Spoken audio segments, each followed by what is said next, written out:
Next speaker on my list. Nous entendons à présent Ilchin Akolo. Les enfants sahraouis des camps de Tindouf ne bénéficient pas de leurs droits les plus minimes. Ils sont recrutés contre leur gré au sein de la milice armée des Polisario. Ces enfants, séparés de leur famille dès leur jeune âge, sont endoctrinés et guidés par la haine et sont formés par les militaires algériens à la manipulation des armes et des explosifs, contrairement aux principes du droit international. Ces violations graves des droits de l'enfant sont commises sur le territoire de l'État algérien, qui a signé des conventions et des protocoles pour la protection de l'enfant qui obligent les pays signataires à respecter ces principes et à les faire respecter sur leur territoire. Devant la persistance de ces pratiques, la communauté internationale est invitée à interpeller l'État algérien afin qu'il assume ses responsabilités et qu'il respecte ses engagements internationaux par rapport aux violations graves des droits de l'enfant commises sur son territoire et de faire en sorte que les enfants ne soient pas exploités à des fins militaires ou de propagande, car c'est dans une école que l'avenir de ces enfants doit se décider et non dans un caserne. Merci.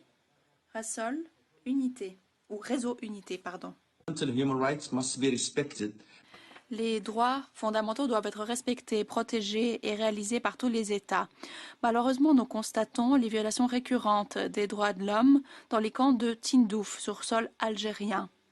Comme indiqué dans de nombreux rapports d'organisations internationales, les femmes dans les camps de Tindouf n'ont pas accès aux services essentiels tels que les soins de santé, y compris les services de santé sexuelle et procréative, et ce, en raison de l'absence d'infrastructures médicales, de manque de médicaments et de fournitures médicales.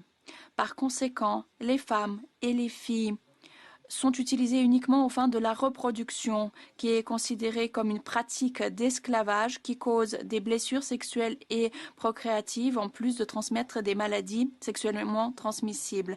Ces pratiques sont utilisées pour instiller la peur, les représailles et augmenter le nombre des milices du Front Polisario. Ces femmes sont exposées à des formes sexospécifiques de violence et l'Algérie doit prendre toutes les mesures pour protéger ces femmes des risques et menaces de ces violences. Nous encourageons également le Conseil et les États membres à exercer la pression nécessaire sur l'Algérie pour arrêter toutes les formes de violation des droits de l'homme dans les camps de Tindouf, surtout les violations, les mesures qui ciblent des femmes. Mr. the President, instrumentalizing human rights to further geopolitical interests is indeed the predicament of human rights action. The case of the artificial Sahara conflict, nurtured by underlying regional dynamics with the antagonistic plans led and sponsored by Algeria, stands as a real example for this instrumentalization of human rights.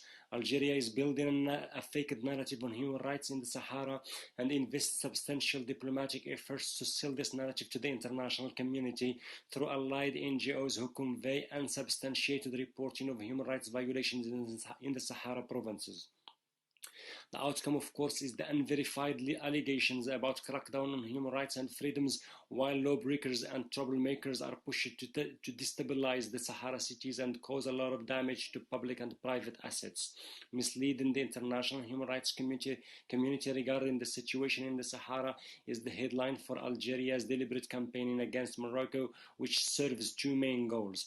First, to distract the attention from the situation in Tindouf camps, where secret detention centers continue to witness gross violations of human rights and where judicial oversight is absent, and second, to whitewash Polisario's image at the international level by displaying it as a group who struggles for human rights protection while its members are involved in grave abuses and violations of rights of Sahrawis in Tindouf camps.